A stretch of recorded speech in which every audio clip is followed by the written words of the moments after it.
Ang kalayoon sa dagat pareha kalayo sa inyong panag-uban sa inyong mga kagahapon. Pero wala gihapon mo nagkadayon. Huy! Nagsakay dayon mig tunda-tunda para makaabot dayon miss among destinasyon. Kung sa diin dito nangaligo ang mga nagdit-dit sa una. Pero wala di ito nagkadayon silang duha. Huy! Perting sadyaan. Kay puwerte man kuwanga sa iyang paghigugma sa imuha.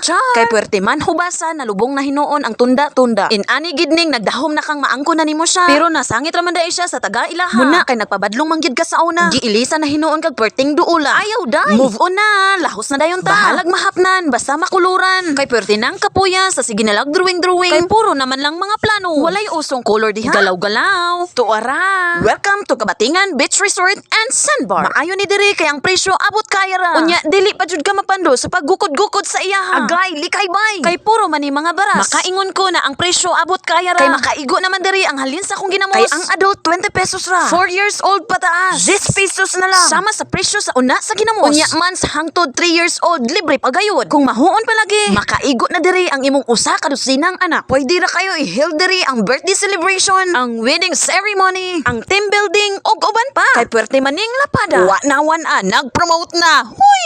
Kay lagi gutom na, nag-asikaso dayon akong mga igsuon. Lahi ra gyud ning kauban nato ang atong gihigugma kay puwerte man natong kugihana. Gipaligid na dayon sa mantika ang kikiam. May kauban pa ng lumpia ug hotdog. Unya nahurot na kay puwerte laging gutoma. Lami gyud ning pinubri nga kaligo. Kay puwerte man atong busuga. Unya nagmalipayon pa ta. Dili pod magpalupig ang sunset diri Kay puwerte pod katsada. Sakto kaayong makarealize gyud ka ba nga maayo ra sa sugod ang tanan.